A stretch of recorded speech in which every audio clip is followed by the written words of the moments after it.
Isang mapagpalang hapon po sa ating lahat. Yan. Good afternoon po sa lahat ng nakasubaybay ngayon sa ating FB Live. Every 4 p.m. dito po sa Rema Fields. Kamusta po ang bawat isa? Kamusta po ang Pasko? Nagdaang Pasko po natin. Kailan lang hinihintay po natin yung Pasko. Ngayon naman ay parating naman yung bagong taon. Amen po. Ngayon naman ay habang hinihintay natin ang pagpapalit ng taon, hayaan natin na matuto pa tayo sa pag-aaralan natin ngayong hapon. Amen po ba? Ang bilis ng panahon, ano po? At wag natin kakalimutan ang kabutihan ng Panginoon sa buhay ng bawat isa po sa atin. Ano po? Yan. Welcome po sa gawain po ng Panginoon dito po sa ating Bible study. Ano po? Ayan. At sa hapon na to, meron po tayong pag-aaralan. At nawa po ay sama-sama po tayong matuto. Ano po? At sabay-sabay po tayong makinig sa sasabihin ng Panginoon po sa atin. Pero bago po tayo magsimula, tayo po muna lahat ay manalangin. Lord, tinataas namin sa iyo ang gawain mo sa hapon na ito, Panginoon. Hayaan mo, O Diyos, na ikaw ang siyang magsalita. Ikaw ang marinig, Panginoon, sa aming pag-aaralan, O Diyos. Ikaw nga po ang magturo sa bawat isa sa amin na makikinig, Panginoon. Lord, tinataas namin ito sa iyo. Sa pangalan ni Jesus. Amen. Ayan. Sabi ko nga po kanina, meron po tayong pag-aaralan. Ito po ay,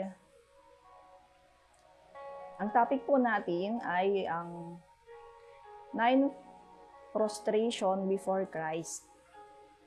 Okay po, prostration before Christ. O ito sa Tagalog ay pagpapatira pa sa harap ni Kristo. Yan po. Kapag sinabing prostration, ito ay, sa Tagalog po ay pagpapatira pa. Ano po ba yung prostration? Ito ay isang gesture of worship and submission. Ano po? Ito po yung ginagawa na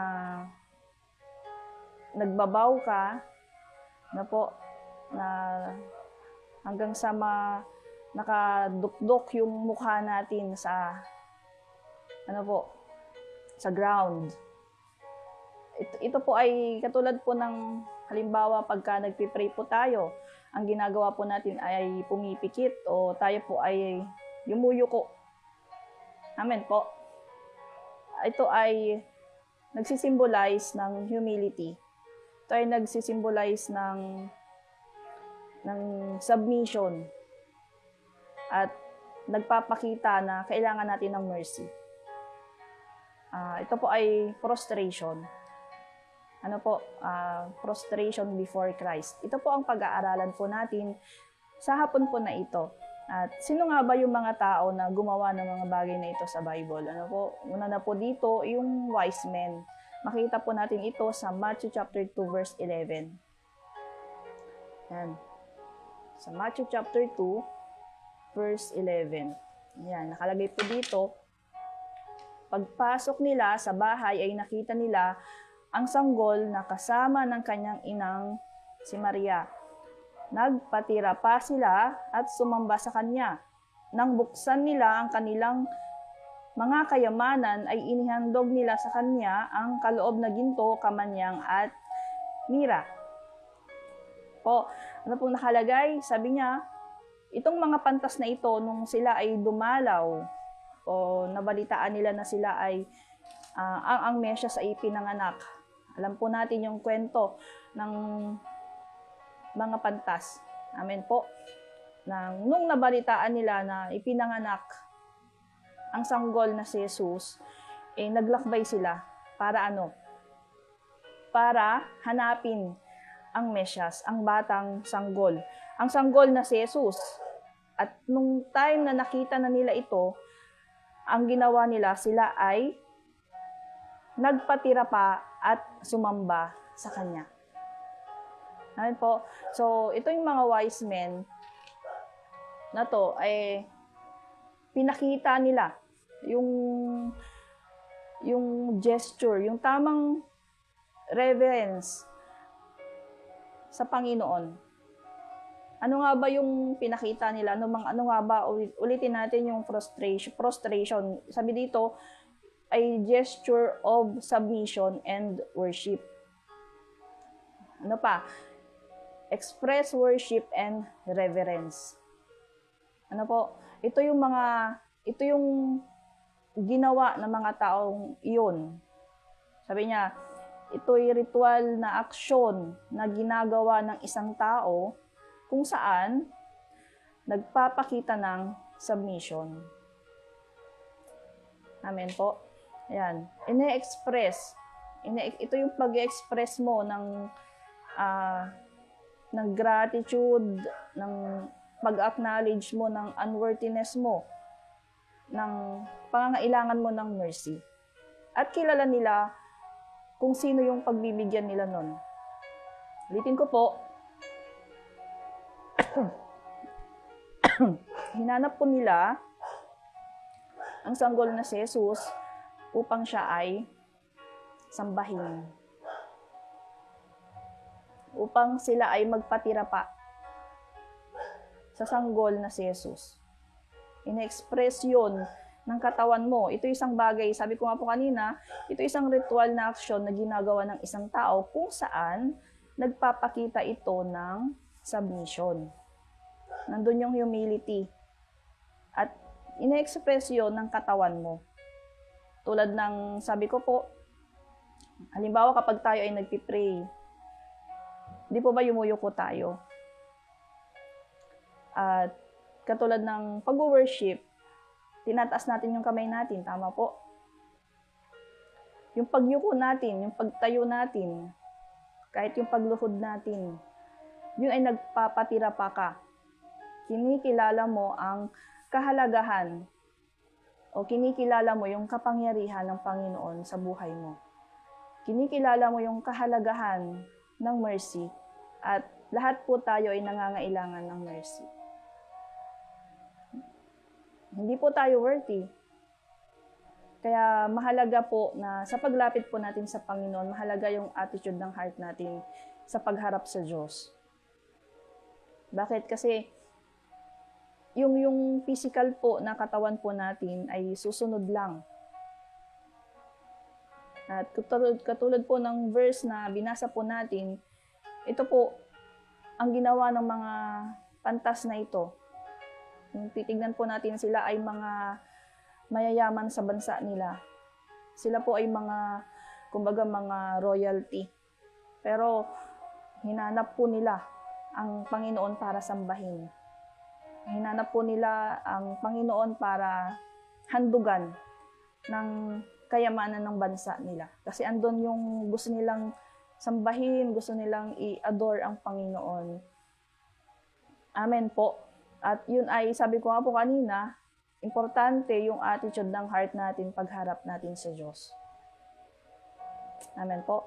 Yun, at kung yung heart natin ay punong-puno ng gratitude, yung gusto mong express yun, susunod yung katawan natin. Susunod po yun. Tataas ka ng kamay, pipikit ka, yuyuko ka, luluhod ka. At yun ay nagpagpapakita ng submission natin o yung humility po natin sa Panginoon. Ano po? Ayan. Ito po, nagpatira pa sila at sumamba at naghandog sa Panginoon. Ayan. Sa atin po, sa bawat isa po sa atin, kailan yung last time na tayo po ay nagpatira pa sa Panginoon? Na, yes, hindi natin siya nakikita, literal.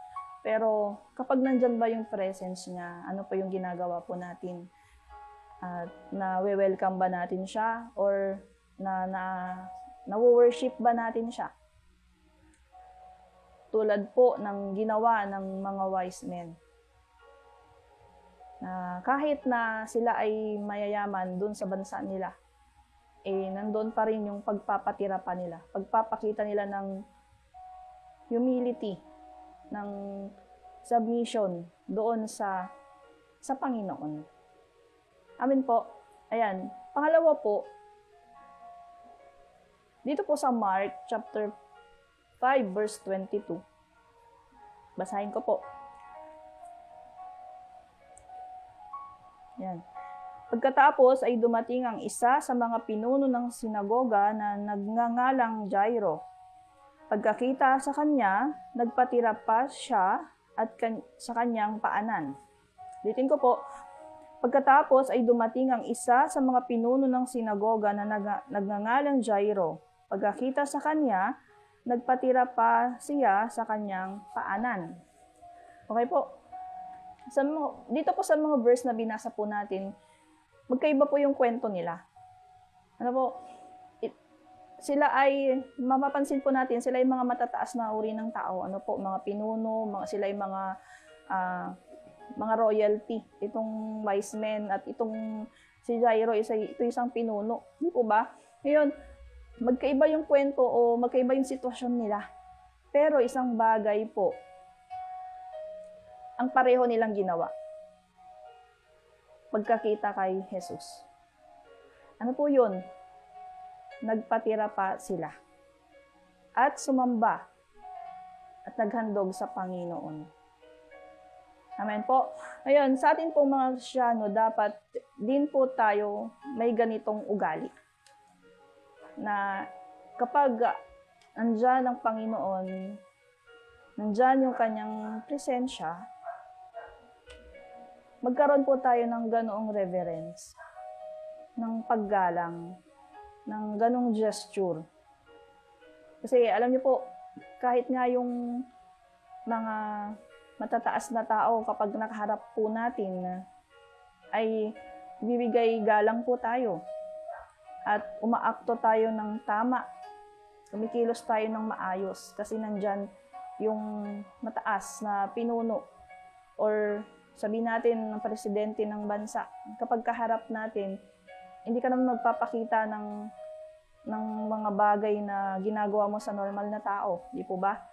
Kaya nga, importante po na may ganun tayong reverence pagdating po sa Diyos. Nandun yung pagkilala natin sa Kanya, na kailangan natin siya, na kailangan natin ng mercy niya, at nandun pinapakita po natin na nakadepende tayo sa Kanya. At ina-express po natin yung reverence natin sa Kanya. Ang worship po, may nabasa po ako na sabi doon, darating sa time na hindi mo gugustuhin mag-worship sa Diyos. Pero sabi niya, worship anyway. Kasi kahit ano man po yung pakiramdam natin, kahit ano po yung sitwasyon po natin, importante po na yung heart mo, maging yung physical na katawan mo ay marunong mag-express ng reverence sa Diyos. May mga times nga na darating sa point na ayaw mong mag-worship, pero worship anyway. Kahit hindi masarap sa pakiramdam na mag-worship ka pa din. Kahit hindi mo feel, sabihin natin, hindi mo feel na nagpasalamat sa Diyos, nagpasalamat ka pa din. Lalo na matatapos po ang taon, next year ulit, dapat nandun po yung pag-express natin ng gratitude sa Panginoon. Amen? Kahit na dumating pa tayo sa point na ayaw na natin gawin, ayaw na natin mag-worship sa Diyos, o mag-express sa Kanya ng gratitude natin, gawin pa rin po natin. Kasi alam niyo po, yun po ang hinihintay ng Panginoon. Kahit nga po, yung buhay po natin, ito ay isang worship sa Panginoon. Amen po. 9 prostration before Christ. Pagpapatira pa sa harap ng Panginoon. Pagpapatira pa sa harap ni Kristo. Katulad ng ginawa ng yung mga wise men. Then number 2, ito po si Jairus. Yung ginawa ni Jairus na kahit na ganun po yung sitwasyon nila, alam nila kung kanino sila lalapit. At magbabalik ng papuri magbabalik ng pagsamba. Nilapitan nila si Jesus, at nung makita nila, doon na, ulitin ko, magkaiba yung sitwasyon po nila. Pero nung nakita nila si Jesus, nandoon yung gesture nila. Isa lang yung ginawa nila, nagpatira pa sila. Amen po. Yun po, sa atin po, sa buhay po natin, dapat marunong po tayong gawin ng mga bagay na ito. Na kahit pa, ayaw natin gawin. Pero, yun ang hinihintay o hinihiling sa atin ng Panginoon na gawin po natin. Yan. Ang worship mo ay kung ano ang status ng heart mo.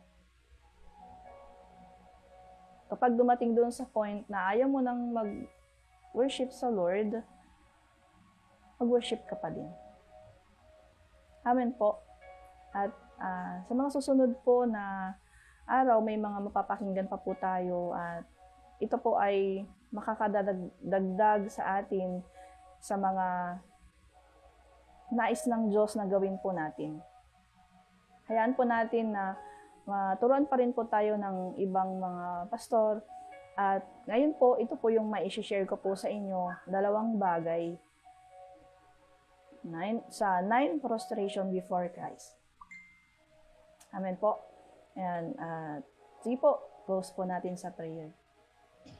Ngayon na nagpapasalamat kami, O Diyos, sa hapon na ito, Panginoon. Hayaan mo nga po na magkaroon kami, Panginoon, ng katulad ng ginawa ng mga taong ito, O Diyos, na buhay ng pagsamba sa iyo, Panginoon. Magkaroon kami, Panginoon, ng isang puso na handang magpasubmit sa iyo. Sa buhay namin, Panginoon, hayaan mo, O Diyos, na makapag-salamat kami, ma-appreciate ka namin sa bawat araw, sa bawat oras ng buhay po namin. Ingatan mo bawat isa at pagpalain mo sila na nagbigay ng panahon sa iyo. Salamat, Lord, sa hapon na ito. Pinupuri ka namin sa pangalan ni Jesus. Amen. Maraming salamat po sa ating lahat at mag-iingat po tayo. Merry Christmas po and Happy New Year.